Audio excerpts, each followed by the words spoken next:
Now, much of the anti-Semitism and polarization that we see around the world on political issues today is greatly impacted by social media. In this conflict, social media has been hijacked by many bad faith actors like the Islamic regime in Iran to advance hateful, false narratives about Israel. But some are working to fight back with positivity. Joining me in the studio now is Anthony Wolch of the See the Good campaign, which is working to lower the world's temperature through people, stories, and content. Anthony, I want to thank you so much for joining us today. Can you start by telling us a little bit more about this campaign and what was your inspiration to do something like this? Sure. About a year ago, someone picked up the phone and called me and said, you know, you've literally run the world's biggest brands, including Nike and Google and Coca-Cola. As a creative leader, surely you have to be able to come up with an idea to slow down hate. And so we conducted a global data study to figure out what is it about these targeted approaches to hate that simply don't work.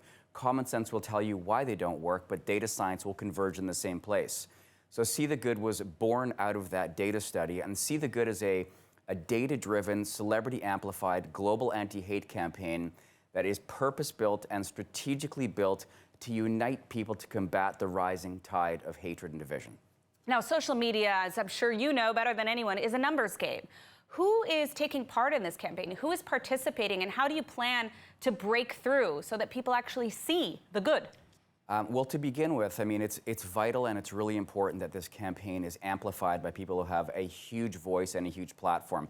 And namely, that happens to be influencers, celebrities, rock stars, and athletes. And so we have actors, Michael Douglas, and we have celebrities, including Emmanuel Shrieky, and we have, you know, American hero Daryl Davis. We have octogenarian singer from Uruguay, Ruben Rada. We have Danny Suzuki from Brazil.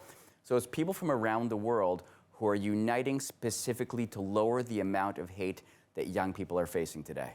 Now, I saw some of the stories that you guys have shared already, inspirational stories from marginalized communities around the world. Are there any particular stories you can highlight that you guys are emphasizing these powerful messages of positivity on social media? Yeah, so we're tracking stories about people who have propelled humankind forward with such an order of magnitude that without them, likely one of us wouldn't be sitting here or alive today. And then they've distributed these innovations without the primary purpose of patent or profit, just to make the world a better place. And then they distributed these innovations without regard to race, language, creed, background, or religion. Beautiful, beautiful. And how can others get involved in this campaign? How can they support it and help amplify some of this positivity that's so sorely lacking on the internet today? It's a good question. This is an everybody in. So throughout the last 12 months that I've been developing this pro bono, people have said to me, oh, thank you so much for doing this. And I said, I'm not looking for thanks, and this is not my campaign. This is our global platform. This is an everybody in. I challenge organizations, I challenge individuals, I challenge corporations to contact us. Look at seethegoodnow.com, get in touch with me, get in touch with us, because if we're not all gonna get behind this, it's gonna be very difficult to make a change. Now, over the last year, of course, since October 7th, we've seen a great deal of hatred being inspired by social media, buying into false narratives, whether it's from individuals or even from governments in some cases.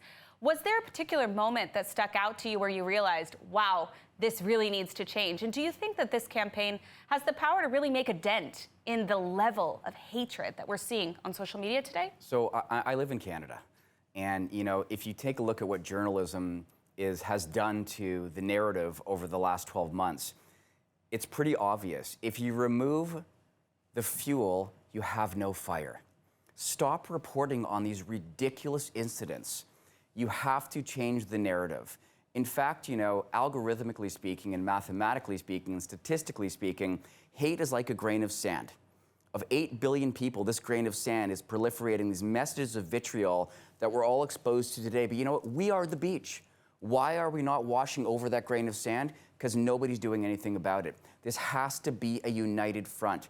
So while Nike has a platform called Just Do It, our global platform has to be See the Good. It's an everybody in. Absolutely. Well, I appreciate all the work that you're doing in a very hostile environment, perhaps the most hostile environment that we're dealing with on a regular basis today.